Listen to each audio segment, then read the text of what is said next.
everyone, and welcome back to Security Chats. I'm Joe Miller from the Microsoft Security Response Center, and like I mentioned last time, I work across internal and external research submissions, working with Microsoft's AI products to help drive mitigations. As we build towards Zero-Day Quest live hacking event, I'm excited to continue our series with a conversation that digs again back into how researchers think, they choose their problems, and they turn their ideas into impact. And joining me today from our UK offices is Santiago Zanella, principal researcher in AI security and privacy at Azure Research. And I'm really excited about this one. Santiago's work sits at the intersection of research into foundational AI security issues and also real-world defenses. And I'm looking forward to his take on where AI security is and where it's headed.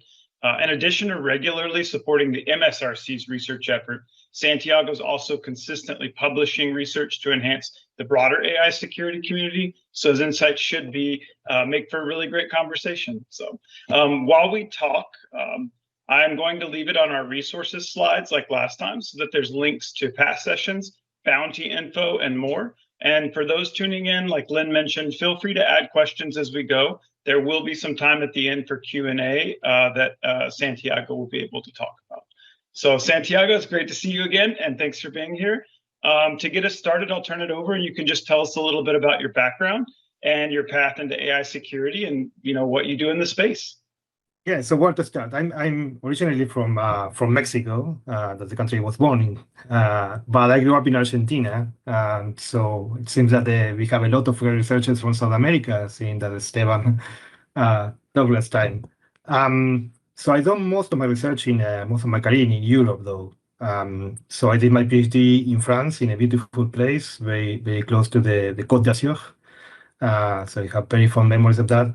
I did a postdoc in Madrid, in Spain, and then I joined Microsoft here in Cambridge, in the UK.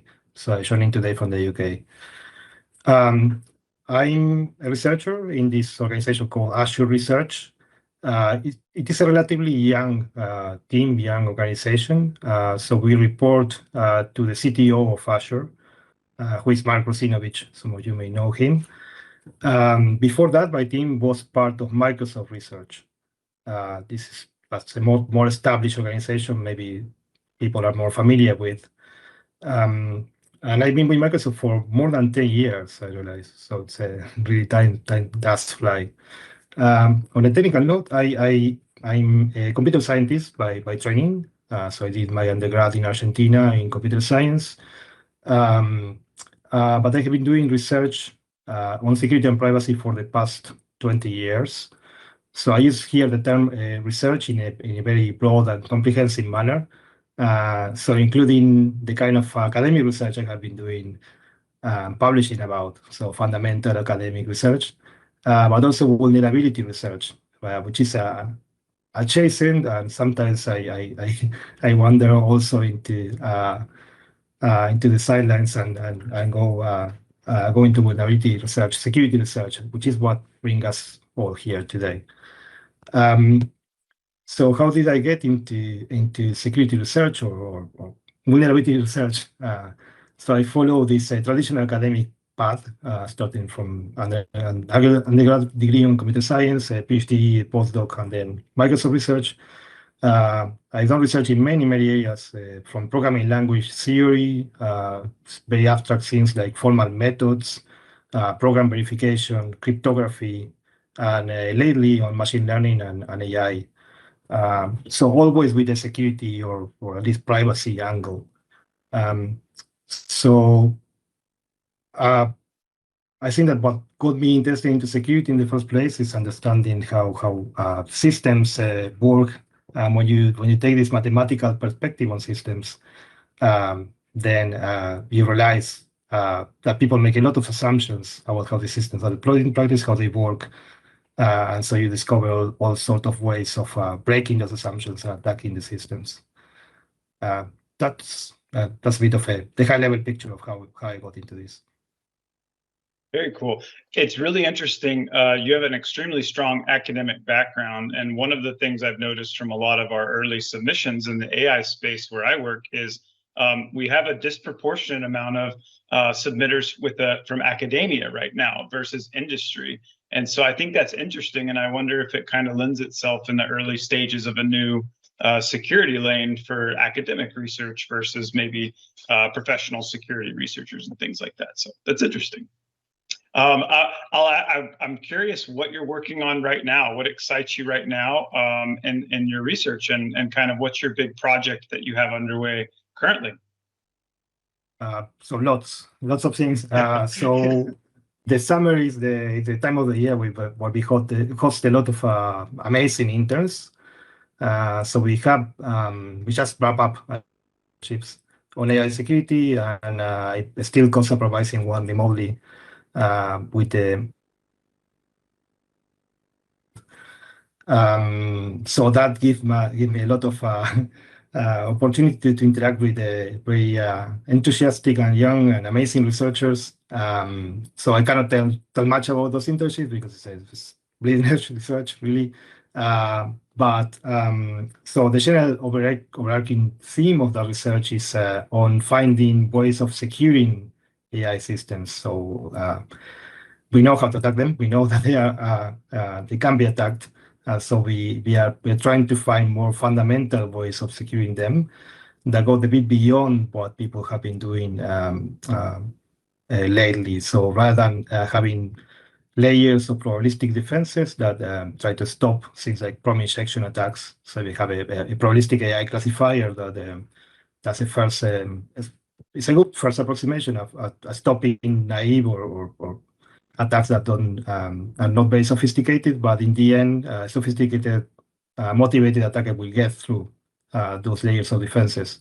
So we're trying to have also a more deterministic harness that stops that kind of attacks. So assuming that you have a successful indirect prompt injection attack, then you may want also to stop your AI system or agent from doing harm, and that's best done using deterministic defenses, traditional defenses, rather than throwing more AI into an AI problem, right? Oh, that's interesting. So is it focused on both security and safety harms? It sounds a little bit like training it to prevent both in a sense. Yes, so it's more security than safety. So safety is a very, very hard problem because it's still defined. We know what are security issues. We don't know how to define the limits of what is unsafe or what is considered safe, and things are shifting all the time. So as a society, we evolve. I think our understanding of what is safe behavior shifts, and also the system that we want to build shift. So it's more like more of a matter of stopping traditional security attacks, and the main example is indirect prompt injection. So yeah, that's what we are doing right now. I'm very excited about how we will end up with these defenses in practice, and where they will stand the proof of time. Very cool. And that kind of leads me to my next question about sort of trends that you're seeing across AI security. So we've noticed that there tends to be a trend of like prompt injection leading to data exfil, and then now we're moving into we've seen some sort of agentic AI security popping up. And what kind of trends are you seeing in your research, sort of industry-wide, that you would want to call out? Yeah, so we are increasing the autonomy of the systems, right? So we have these incredibly powerful AI components, mainly LLMs, but the LLMs augmented with tool capabilities, they are tremendously powerful. So we have this tool that we can use to build many different kind of systems. I think we have been holding out on giving them full autonomy. So that's partly because the models weren't as powerful as we wished at solving complex tasks, but also because we were aware of the security problems of doing that. But we are still start to see companies being less, let's say, less conservative about that, and systems like cloud computer use or OpenAI's operator or OpenAI's agent now. So this kind of computer use agents or browser use agents, and we unleash the autonomy of these systems in the wild, so with access to confidential data, credentials, because you want them to do some useful task and you want them to operate on your behalf. So you're going to give them some information about you, some credentials that you hold. And if you don't have controls or harnesses around that, then that can go very, very wrong. So I think that we are going to see the systems deployed in practice. We are going to see AI moving very fast and breaking things. We'll find ways of fixing that. We learn along the way. So it's not going as slow. So we are just catching up with the trends security-wise. So we hope that we have enough mitigations, enough defenses in practice, so that when we deploy a system, we are sure they're not going to be attacked. That's interesting. So would you think that the currently attackers are moving faster than defenders, or how would you kind of feel the cat and mouse game is right now in terms of offense and defense? Good question. Yeah, I think that capability or utility trumps security these days. So we are more concerned about making useful systems and a bit less concerned about making them secure in the first place. So I think for the time being, probably attackers have the upper hand because we are just learning how to secure the systems well. But I think in the long term, AI will give probably defenders the upper hand. So prevent and be proactive about exploring the threat surface and before deployment, so that we know what to expect in practice in the real world. I think AI will be a net probably security gain in long term. Not right now, probably, but in long term it will be. Awesome. Yeah, I kind of agree. One of the first things that came to mind is a lot of the AI security products are popping up is it could eliminate alert fatigue. That was a big issue back when I worked in a SOC role. And so I'm excited for whenever it catches up and can kind of eliminate some of that humanness problems. I would love to hear about either some recent research project that you wrapped up or something that you're working on currently. I know it's tough to share sort of details, but if you're able to, something that your team recently worked on, published, or anything like that, that'd be great. Yeah, so I just got my physical issue of the communications of the ACM, and I'm very, very proud of this article we published with Mark Rusinovich and Jonathan Sanger and Ahmed Salem, a colleague of mine. But we talk about the inherent risks of LLMs. So we cover hallucinations, which are more of a correctness or safety issue.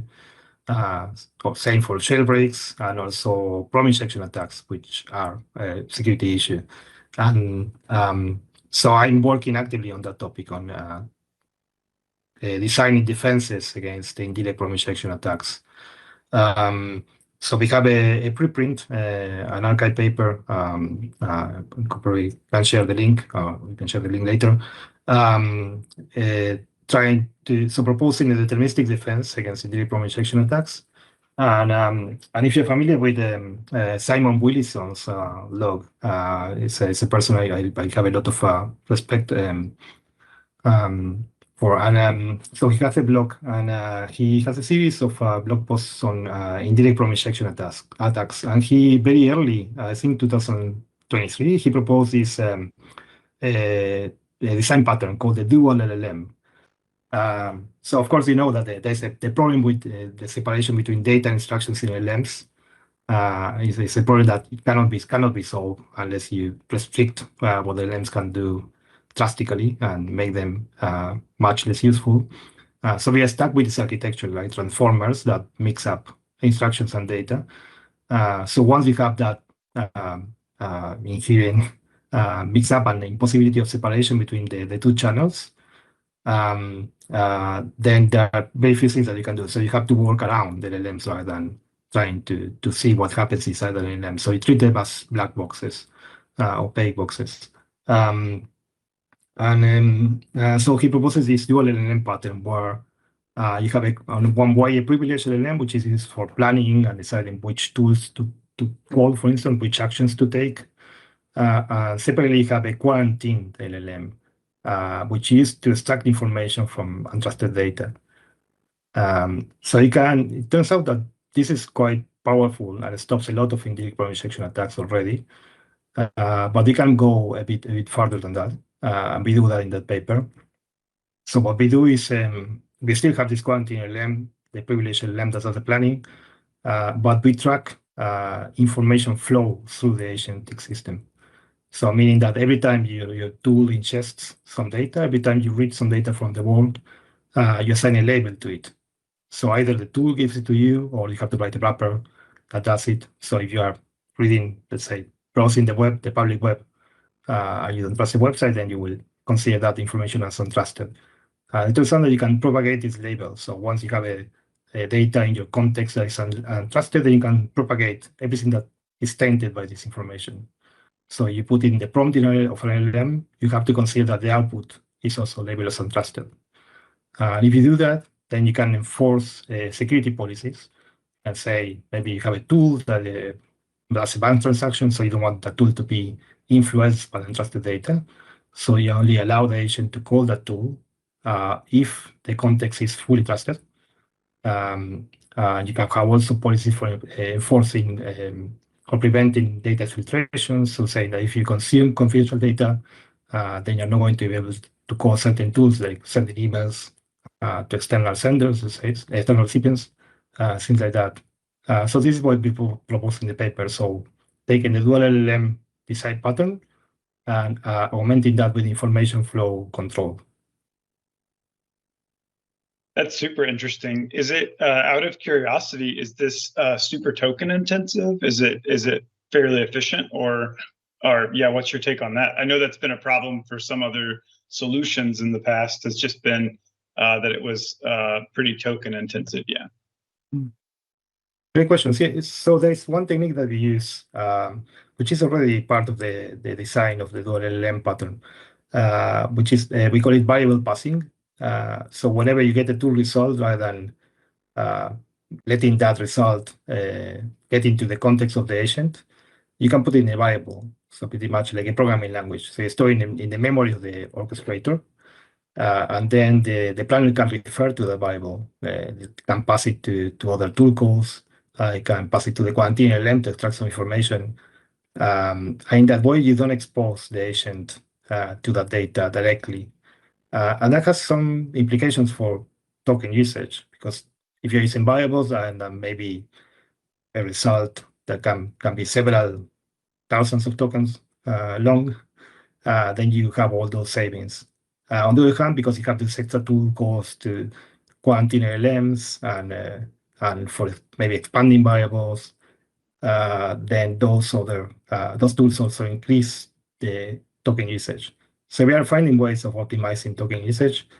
So far, we haven't done that intensively, but we believe it can be done. And so right now, we are seeing in the order of maybe 3 times a token usage expansion.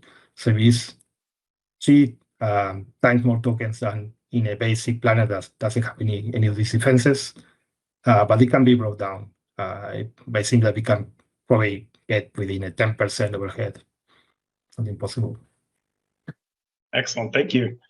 And then, so that's what you're working on right now. And then I'm curious, with how quickly everything's been evolving, it feels like in the blink of an eye, we're on to the next phase of AI products and services that are released by all the key players right now. What do you see as the next big security frontier in maybe the next 6 to 12 months, or further out if you think it's a little further? But what do you think is the next big thing? Well, I said before that computer use agents and browser use agents are coming up. It's going to be an interesting time. So I think that in the next 6 to 12 months, that's probably what we are going to be focusing on. So there are going to be a lot of security attacks against these systems, a lot of maybe new ways of defending against the security attacks. we will learn, and I wouldn't bet that the systems are here to stay, because it seems a bit unnatural for agents to interact with the interfaces that are designed for humans. So I think that longer term we'll have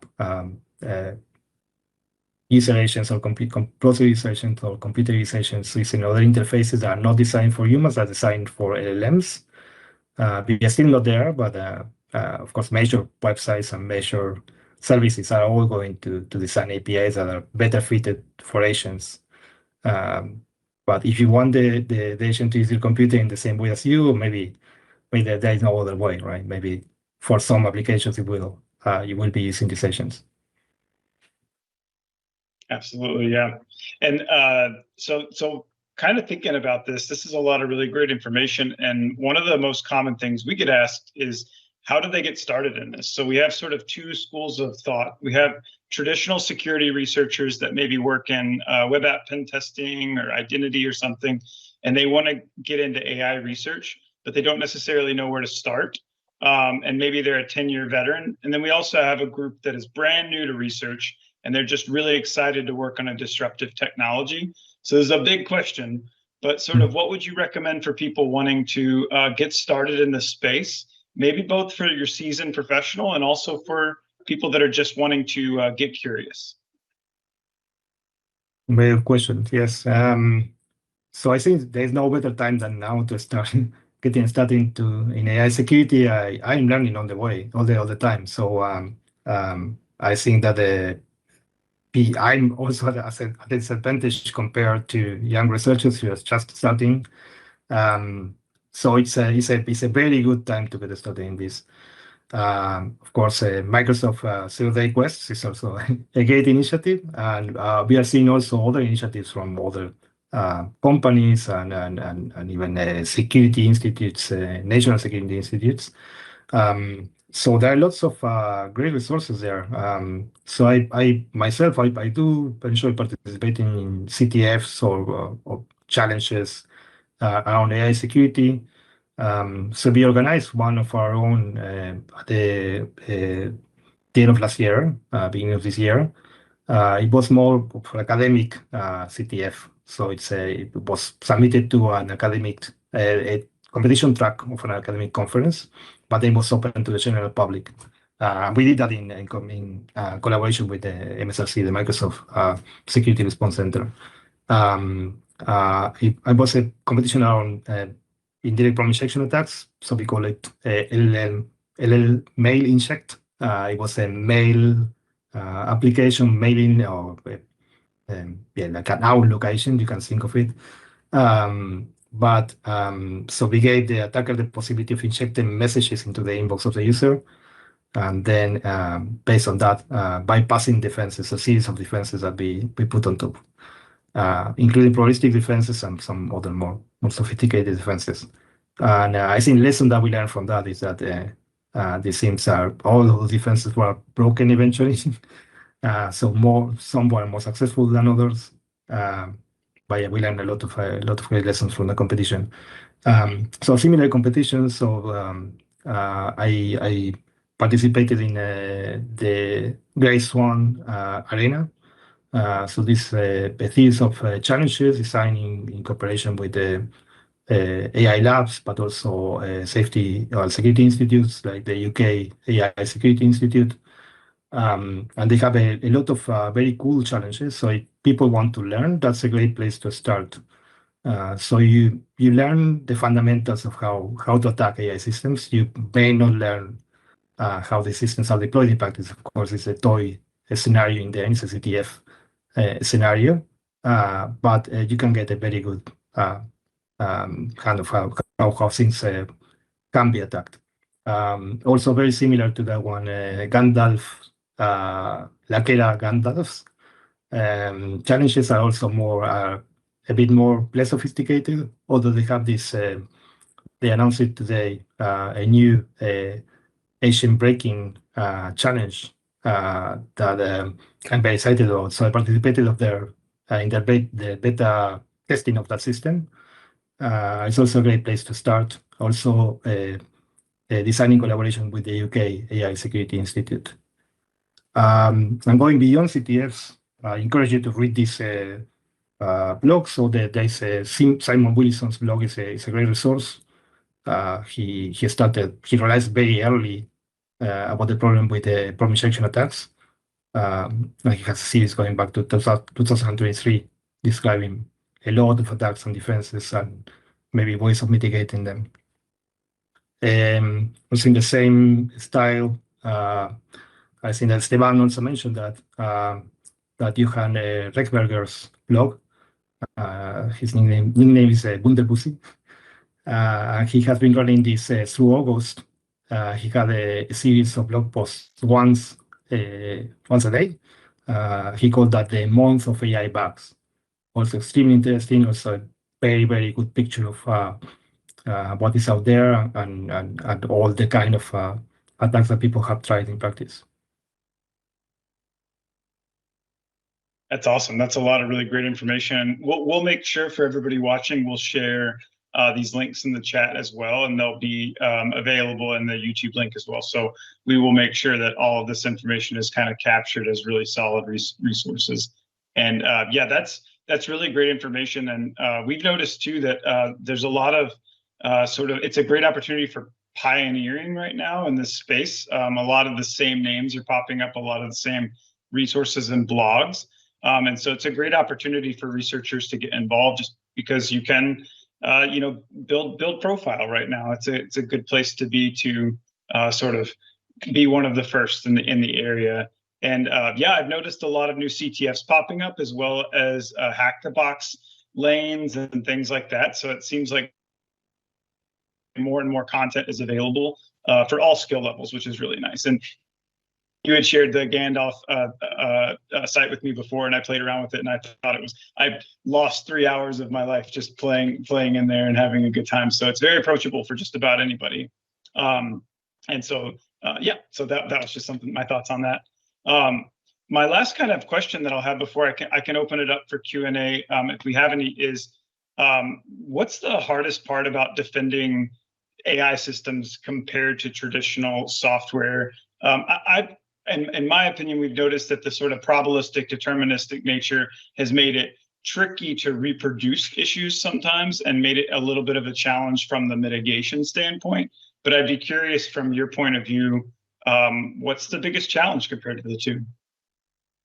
Yeah, so it's I think it's a different kind of risk compared to traditional systems, traditional software systems. Even I mean, systems deployed in practice have a concurrency and maybe an unpredictable environment, unpredictable networks, all kind of things that can go wrong and introduce some stochasticity into the system. That makes it hard to reproduce issues, but also hard to secure or make the system behave in practice. But with AI, I think we become these unreliable stochastic AI components that we are putting at the heart of the system. So the fundamental mechanism that directs how the system behaves. So they are very, very hard to secure because of that. Also hard to reproduce security issues because of the same thing. But these components are extremely powerful. So LLMs. I've been really, really surprised with some of the behavior that I see emerging. But they are unreliable. So you try once, they work great. You try a second time, they do horrible wrong. So I think you have to build harnesses around them, to build control and monitoring systems around them, so that they, at least if something goes wrong, you have control, you keep control. So yeah, I think that's what fundamentally different about the AI systems, that you have this unreliable component at the heart of the system, which is stochastic. When it works, but it doesn't, you have to have a backup. Let me check our Q&A real quick, see if there's any questions. You kind of talked a little bit about this, but this is a little bit more specific in terms of resources. But is there any tools or capabilities that you think are valuable? So we have some tools that have been recommended in the past from like our own AI red team, such as Pirate. Is there any other tools that you leverage or that you think is important for people to learn? Yeah, Pirate is excellent. I will second that recommendation. Also very similar to Pirate, Inspect AI is a system by the UKAC. Also very similar to Pirate in some ways. Beyond that, I think there's some academic research that is very, very useful in practice. Not that well known. So two things that I have used in practice that can be part of a tool set of a security researcher. So people don't know that. The RAG systems or retrieval augmented generation systems, they are based on the semantic search. So to do semantic search, you first index a corpus of documents. And the way you do that is you generate embeddings of those documents. So these are very short bit vectors that capture the semantics of the document. And then when you want to retrieve, you just do a closest embedding search. Right? You search the neighbors of the query that you have, and then you retrieve the documents according to that. But these embeddings, they are long enough to encode very interesting information, and they can be inverted. So you can, even though they are significantly smaller than the original document, they have sufficient capacity to encode information, including when the document is short enough, the full document verbatim. And this is not well known that this embedding can be inverted. So there is academic research on that. There's an attack called back-to-text, which does exactly this. So you train a model to invert embeddings from a target embedding model. And this has been out there for a couple of years now. And I have just seen another paper trying to reproduce the results, and they will reproduce them very effectively. So this is very relevant right now. So that means that you have to protect embeddings in the same way as you protect the documents. You are concerned about confidentiality or privacy. So that's one tool that I would recommend to look into. The other one is optimization-based attacks. So there's one called GCG. So it's a way of optimizing prompts to elicit some target behavior from an LLM. And surprisingly, this when you optimize using a model, maybe you need to have access to the voice of the model. So you can do this only with open voice models. But surprisingly, these attacks transfer in practice. So you train them in an open voice model, and then you can apply that to another proprietary model. So they work less well, but they do work. So that's another tool. It requires some sophistication, right? So you have now to have access to GPUs. You have to have at least some programming experience and experience working with LLMs, but they are also very powerful. Interesting. Awesome. Thank you. That was really great resources. It looks like the last question we have from the group is around misconceptions right now in AI security. And I can kind of add to this is we have a lot of there's a lot of sensational information available right now just because it's a hot topic.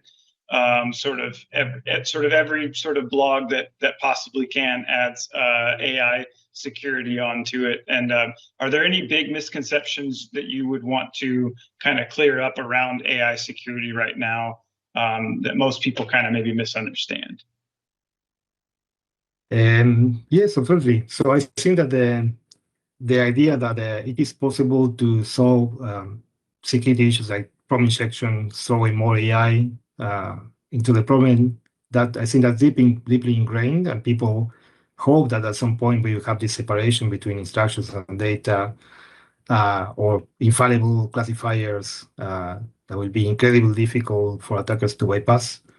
In reality, I think that there is no hope of doing that. So I think that fundamentally we need, of course, all these things can be ingredients. They have their place. But eventually we will need something more powerful than that. So I think we have to abandon these probabilistic mitigations, which are very easy to deploy, very easy to patch. But if you pursue this path of patch after patch, you're not going to end up with the secure system. So I think we need fundamentally something different, some different approach.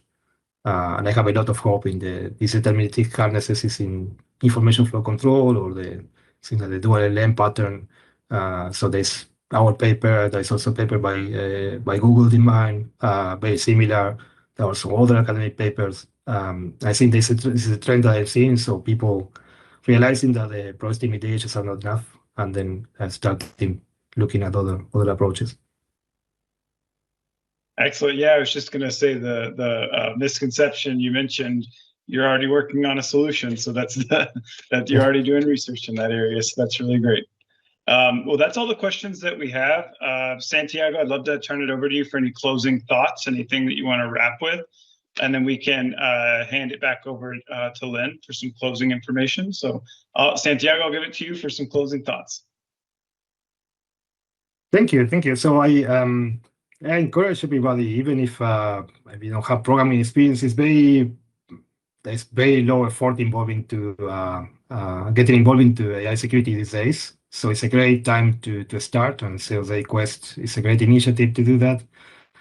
So just play around with it, with the systems, try to break them, try to think from the point of view of an attacker, what are the assumptions that the designers made that may not hold in practice, try to work around them. Yeah, just generally, it's a great time to start. So don't be afraid, don't be intimidated. I do have a lot of experience doing academic research and security research, but I don't see what's necessary to do. I mean, maybe the mentality is necessary, but not the academic background and experience. Excellent. Yeah, we're seeing researchers from all different backgrounds submit to the MSRC, and it's been pretty fascinating. The barrier for entry is both high and low right now, and we want everyone to be working on research in this space. And with that, Lynn, I'll turn it back over to you, and you can close us out. Thank you.